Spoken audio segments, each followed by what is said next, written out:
Hi ಎಲ್ಲರಿಗೂ ನಮಸ್ಕಾರ. ಹಸಿ ಬಟಾಣಿಯಲ್ಲಿ ಆಲೂಗೆಡ್ಡೆ ಹಾಕ್ಕೊಂಡು ಈ ಥರ ಗ್ರೇವಿನ ಟ್ರೈ ಮಾಡಿದ್ದೀರಾ? ದೋಸೆಗಂತೂ ಸೂಪರ್ ಕಾಂಬಿನೇಷನ್. ಒಂದ್ಸಲಿ ಟ್ರೈ ಮಾಡಿ ನೋಡಿ, ತುಂಬಾ ಟೇಸ್ಟಿಯಾಗಿರುತ್ತೆ. ಒಂದು ಕುಕ್ಕರ್ಗೆ ಆಲೂಗೆಡ್ಡೆ, ಹಸಿ ಬಟಾಣಿ, 2 ಟೊಮೊಟೊ, ಸ್ವಲ್ಪ ಉಪ್ಪನ್ನ ಹಾಕ್ಕೊಂಡು 2 ವಿಷಲ್ನ ಕೂಗಿಸ್ಕೋಬೇಕು.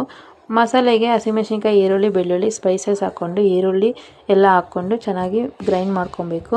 ಅದಕ್ಕೆ ಸ್ವಲ್ಪ ಪುದೀನ, ಕೊತ್ತಂಬರಿ ಹಾಕ್ಕೊಂಡು ಮತ್ತೆ ಗ್ರೈಂಡ್ ಮಾಡಿಕೊಂಡು ಒಂದು ಪ್ಯಾನ್ಗೆ ಎಣ್ಣೆ ಹಾಕ್ಕೊಂಡು ಜೀರಿಗೆ, ಈರುಳ್ಳಿ, ಕರಿಬೇವು ಎಲ್ಲ ಹಾಕ್ಕೊಂಡು ಫ್ರೈ ಮಾಡಿಕೊಂಡು ರುಬ್ಬಿರೋ ಅಂಥ ಮಸಾಲೆ ಹಾಕ್ಕೊಂಡು ಒಂದು 2 ನಿಮಿಷ ಫ್ರೈ ಮಾಡ್ಕೊಬೇಕು.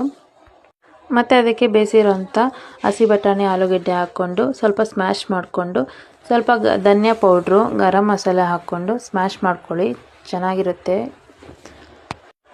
ಉಪ್ಪು ಏನೋ ಹಾಕೋ ಅವಶ್ಯಕತೆ ಇಲ್ಲ, ಬೇಯಿಸೋಕೆ ಹಾಕ್ಕೊಂಡಿದ್ವಲ್ಲ ಅದೇ ಸರಿ ಹೋಗುತ್ತೆ. ನಾನು ಹಾಕಿರೋದು ಅದು ಕರೆಕ್ಟಾಗಿತ್ತು ಉಪ್ಪು. 5 ನಿಮಿಷ ಲಿಡ್ ಕ್ಲೋಸ್ ಮಾಡಿಕೊಂಡು ಬೇಯಿಸ್ಕೊಂಡ್ರೆ ಆಯಿತು. ನೋಡಿ, ಎಣ್ಣೆ ಎಲ್ಲ ಬಿಟ್ಟಿದೆ, ತುಂಬ ಚೆನ್ನಾಗಿ ರೆಡಿಯಾಗಿದೆ ಗ್ರೇವಿ.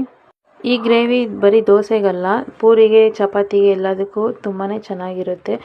ಈವನ್ ಮುದ್ದೆಗೂ ಸಹ ತುಂಬಾ ಟೇಸ್ಟಿಯಾಗಿರುತ್ತೆ. ಟ್ರೈ ಮಾಡಿ ನೋಡಿ ಒಂದ್ಸಲಿ ಈ ಥರ ರೆಸಿಪಿ.